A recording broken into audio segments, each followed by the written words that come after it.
Nellore rural నియోజకవర్గం కందమూరు గిరిజన కాలనీలో ఎస్సీ కాలనీలలో ఎస్సీ సెల్, ఎస్టీ సెల్ నాయకులు స్వర్ణ జీవన ప్రసాద్, పాలకీర్తి రవి ఎన్నికల ప్రచారంలో భాగంగా ఎస్సీ కాలనీ, ఎస్టీ కాలనీలో పర్యటిస్తూ ఆదాల ప్రభాకర్ రెడ్డి మీద ప్రతిపక్షాలు చేస్తున్న దుష్ప్రచారాలు నేటితో అన్ని అసత్య ఆరోపణలే అని రుజువైనాయి. ప్రభాకర్ రెడ్డి రూరల్ నియోజకవర్గంలో పోటీ చేస్తూ ఉండటంతో ప్రతిపక్షాలన్నీ కంపిస్తున్నాయని, ఏ వాడకు వెళ్లినా, ఏ కాలనీకి వెళ్లినా ఆదాలకే మా మద్దతు అంటూ మద్దతు తెలియజేయడం ఎంతో సంతోషంగా ఉందని, రానున్న ఎన్నికల్లో 50,000 మెజార్టీతో గెలుపొందడం ఖాయమని అన్నారు. ఈ కార్యక్రమంలో ఉషారాణి, రోజారాణి, శ్రీనివాసులు రెడ్డి తదితరులు పాల్గొన్నారు. కందమూరి పంచాయతీ పరిధిలో ఉన్నటువంటి ఎస్సీ కాలనీలో ఆదాల ప్రభాకర్ రెడ్డి గారి యొక్క గెలుపు కోసం ఇంటింటా ప్రచారం చేయడం జరిగింది. ఈ ప్రచార కార్యక్రమంలో జెడ్పీటీసీ సభ్యులు శ్రీనివాసులు రెడ్డి గారు, ఎంపీటీసీ సభ్యులు శ్రీనివాసులు రెడ్డి గారు మరియు లోకల్లో ఉన్నటువంటి నాయకులందరితో కలిపి ఇక్కడ ప్రచార కార్యక్రమం చేయడం జరిగింది. ఏ కుటుంబానికి వెళ్ళినా కూడా ఆదాల ప్రభాకర్ రెడ్డి ఫ్యాన్ గుర్తు, ఏ కుటుంబంలో అడిగినా కూడా జగన్మోహన్ రెడ్డి మా దేవుడు అంటున్నారే కానీ వేరే మాట చెప్పడంలే. అదే విధంగా మేము ఒక మాట అయితే సూటిగా చెప్తున్నాము.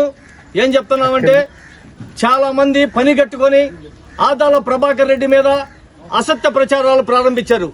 అది ఏంటంటే, నిన్నగాక మన కోవూరు అని చెప్పారు, ఖాళీగా ఉండే తలకే కోవూరు ఇచ్చేశారు. తర్వాత కావలకు పోతాడని చెప్పారు, కావలైపోయింది. నిన్న వరకు కూడా సర్వేపల్లి మీద పడి ఉన్నారు, సర్వేపల్లి కూడా సోమిరెడ్డికి అయిపోయింది. ఇంకా ఎక్కడా ఖాళీగా లేవు మీరు చెప్పుకునేదానికి. ఈ రూరల్లో ఉన్నటువంటి ఎమ్మెల్యే గారు శ్రీధర్ రెడ్డి గారు అనేకమైనటువంటి ఆదాల ప్రభాకర్ రెడ్డి మీద అసత్య ప్రచారాలు ప్రారంభించడం జరిగింది. ఏ మాట కూడా నిజం లేదు. ఆదాల ప్రభాకర్ రెడ్డి ఏ రోజైతే రూరల్ ఇన్ఛార్జిగా వచ్చారో ఆ రోజు నుంచి భయం పట్టుకునింది వాళ్ళకి. అదేవిధంగా ఏ రోజైతే జగన్మోహన్ రెడ్డి గారు ముఖ్యమంత్రి గారు ఆదాల ప్రభాకర్ రెడ్డి రూరల్ నియోజకవర్గం ఎమ్మెల్యే అభ్యర్థి అని చెప్పాడో ఆ రోజు నుంచే భయం పట్టుకుంది, ఓడిపోతామని. ఓటమి భయముతో అనేక విధాలుగా వాళ్ళు అసత్య ప్రచారాలు స్టార్ట్ చేశారు. ఇంకా ఎక్కడ ఏ సీటు కూడా ఖాళీగా లేదు. ఆదాల ప్రభాకర్ రెడ్డి రూరల్ నియోజకవర్గంలో పోటీ చేస్తున్నాడు. దాదాపు 50,000 మెజారిటీ పైచిలకు గెలవబోతున్నాడు ఆదాల ప్రభాకర్ రెడ్డి. ఈ రూరల్ నియోజకవర్గంలో విజయ్ డొంక మోగించబోతున్నాడు. ఆదాల ప్రభాకర్ రెడ్డి అంటే ఒక ఆశయ సాధకుడు. మాట చెప్పాడంటే జగన్మోహన్ రెడ్డి లాగా నెరవేర్చే వ్యక్తి.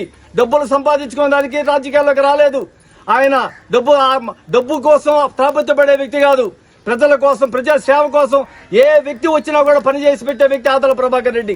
ఆయన యొక్క రాకని చాలా కుటుంబాలు, చాలా ఈ రూరల్ నియోజకవర్గం ఆస్వాదిస్తున్నాయి. దాదాపు ఆదాల ప్రభాకర్ రెడ్డిని మనం గెలిపించగలిగితే ఆయన రూరల్ ఎమ్మెల్యే అయిన తర్వాత 1,000 కోట్ల రూపాయలతో నిధులు తీసుకొని వచ్చి సీఎం జగన్మోహన్ రెడ్డి గారి నుంచి ఈ రూరల్ నియోజకవర్గాన్ని ఆదర్శమైనటువంటి నియోజకవర్గంగా తీర్చిదిద్దే కంకణం కట్టుకున్నాడు. దయచేసి మేము ఈ యొక్క ద్వారా మేము తెలియపరిచేది ఏంటంటే, ఆ అసత్య ప్రచారాలను ఎవరు నమ్మొద్దు. ఆదాల ప్రభాకర్ రెడ్డి మీద చేసే ప్రతి ఒక్క అసత్య ప్రచారం నమ్మొద్దు. ఆదాల ప్రభాకర్ రెడ్డి రేపు రూరల్ నియోజకవర్గంలో గెలవబోతూ ఉన్నాడు. రూరల్ నియోజకవర్గం ఎమ్మెల్యేగా శాసించబోతున్నాడు. ఇది సత్యం, ఇదే విజయం. జగన్మోహన్ రెడ్డి గారి నాయకత్వం, వద్దులాలే. జగన్మోహన్ రెడ్డి నాయకత్వం, వద్దులాలే.